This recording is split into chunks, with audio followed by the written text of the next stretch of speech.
Hello student, today our topic is chemical properties of noble gases. Noble gases की chemical properties को पढ़ेंगे. In general, the noble gases are the least reactive. Noble gases है वो gases होती हैं जो noble gases के element हैं वो सारी क्या है लीस्ट रिएक्टिव हैं. ठीक है, बहुत ज़्यादा रिएक्ट नहीं कर पाती, वो रिएक्ट नहीं करती हैं, वो बहुत ही कम रिएक्टिव करती हैं. नोबल गैसेस जितनी भी हैं हमारी वो बहुत ही लीस्ट रिएक्टिव हैं. Their inertness to the chemical activity attributed the following reason. बोल कि जो उनकी इनर्टनेस है वो लीस्ट रिएक्टिव है. समझो उनकी इनर्टनेस में कि वो बिल्कुल भी रिएक्ट नहीं करती हैं, इनर्ट हैं. तो ये इनर्ट है केमिकल एक्टिविटी करने के लिए बहुत सारी उनकी इनर्ट शो करते हैं, इनर्ट करते हैं, ये अपने आप को इतने रिएक्टिव नहीं दिखाते हैं. तो उसके बहुत सारे रीज़न हैं, तो हम इसको देखते हैं. फर्स्ट रीज़न क्या है? The noble gases except helium have completely filled ns2 np6 electronic configuration in their valence shell. बोलते कि जो हमारी नोबल गैस है उसको अगर हम देखें, नोबल गैसेस को देखें तो इसकी जो इलेक्ट्रॉनिक कॉन्फ़िगरेशन है वो वैलेंस शेल को देखें तो वो कम्प्लीटली फील्ड है. ठीक है, ns2 np6. ठीक है, ये कम्प्लीटली फील्ड है.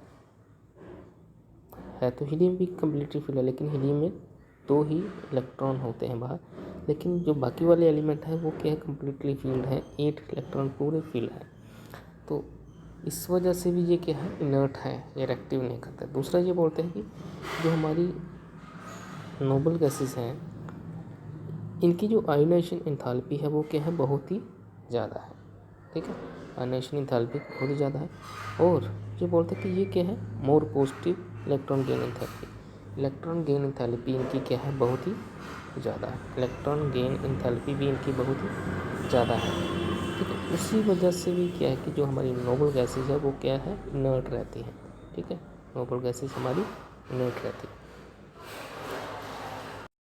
अब क्या है जो रिएक्टिविटी है नोबल गैसेस की, the reactivity of noble gases has been investigated occasionally since their discovery. बोलते कि इसकी जो हम रिएक्टिविटी के बारे में लगातार ही क्या करते आ रहे हैं, ओकेजनली इसको हम क्या कर रहे हैं,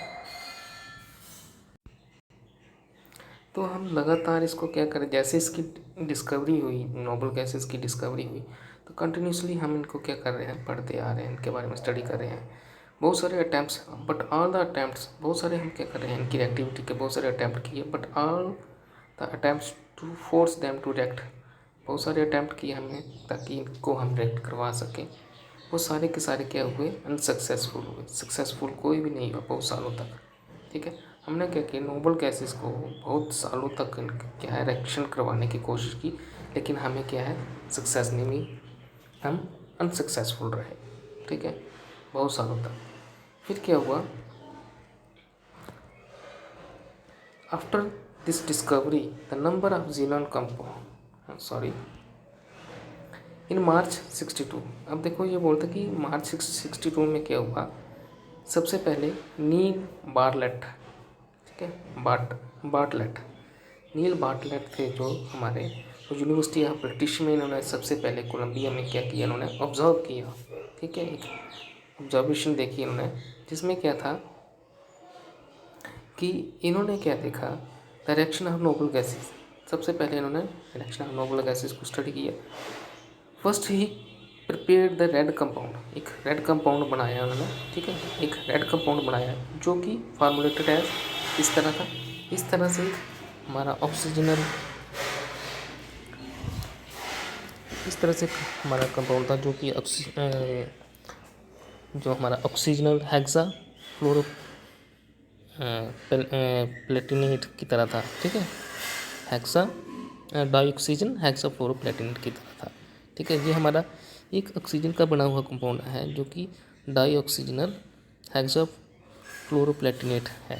ठीक है, तो इसी की तरह उन्होंने क्या किया एक रेड कंपाउंड बनाने की कोशिश की थी. किसने?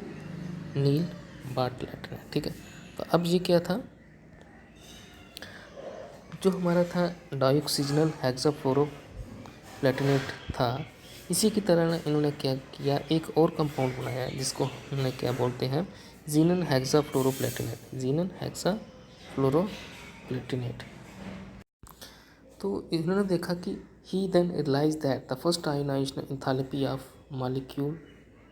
molecular oxygen कितनी है 1175 किलो जूल पर मोल। और उसी तरह इन्होंने देखा कि जीनन की जो फर्स्ट आयोनाइजेशन एंथैल्पी है वो कितनी है 1170 किलो जूल पर मोल। ठीक है, तो देखा कि इनकी जो आयोनाइजेशन एंथैल्पी है लगभग क्या है सेम है। ठीक है, तो इस वजह से इन्होंने को एक क्लू मिला। तो इन्होंने क्या कि he made effort to prepare the same type of compound with the xenon. तो इसी को देखते हुए आयोनाइजेशन एंथैल्पी को देखते हुए इन्होंने देखा कि अगर ऑक्सीजन और जीनन की आयोनाइजेशन फर्स्ट आयोनाइजेशन एंथैल्पी अगर सेम है तो क्यों ना कि हम जीनन को इस्तेमाल करके जो हमारा कंपाउंड था ऑक्सीजनल डाइऑक्सीजनल हेक्साफ्लोरोप्लेटिनेट के जो हमने कंपाउंड देखा अभी। ठीक है, उसी की तरह हम क्या कर सकते हैं इस कंपाउंड को बना सकते हैं। तो इन्होंने क्या किया the same type of compound with xenon was successfully prepared the another red colour compound. ठीक है, तो ये हमारा कंपाउंड फिर तैयार किया बाय मिक्सिंग द PTF6। ठीक है, हेक्साफ्लोरोप्लेटिनेट को उन्होंने क्या किया जीनन को और हेक्साफ्लोरोप्लेटिनेट को क्या किया रेक्ट करवाया। ठीक है, हेक्साफ्लोरोप्लेटिनेट को रेक्ट करवाया और हमारा क्या बन गया जीनन हेक्साफ्लोरोप्लेटिनेट कंपाउंड बना, जो कि फर्स्ट हमारा कंपाउंड बना जो कि नोबल गैसेस से बना हुआ कंपाउंड था। ठीक है, after this discovery a number of xenon compound form. बोलते कि इसके बाद बहुत सारे जीनन कंपाउंड बनाए गए mainly with the most electronegative element. वो कंपाउंड ज़्यादातर किसके साथ बने जो ज़्यादा इलेक्ट्रोनेगेटिव एलिमेंट थे उनके साथ बने लाइक फ्लोरीन एंड ऑक्सीजन, इनके साथ ज़्यादा कंपाउंड बने।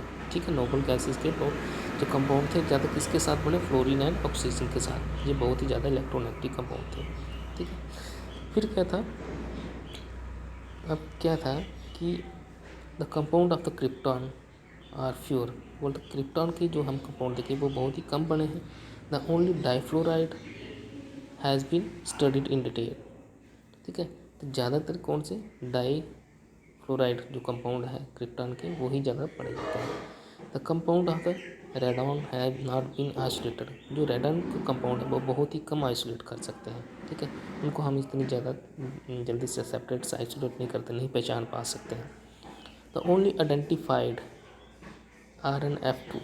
ठीक है, जो रेडंट के जो कंपाउंड है हमारे RnF2 can be radioactive technique. बोलते कि जो इस तरह के कंपाउंड हैं उनको हम सिर्फ रेडियोएक्टिव टेक्निक से ही हम इनको क्या कर सकते हैं आइडेंटिफाइड कर सकते हैं, बाकी कोई मेथड नहीं है। ठीक है, इनको आइसोलेट इस तरह से नहीं किया।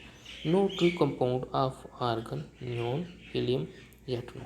बोलते कि कोई भी सही जो बिल्कुल ट्रू कंपाउंड हो। ठीक है, अभी तक आर्गन का नियॉन का और हीलियम का अभी तक हमें नहीं मिला है। ठीक है, तो ये था आज का हमारा topic. Thanks, have a good day.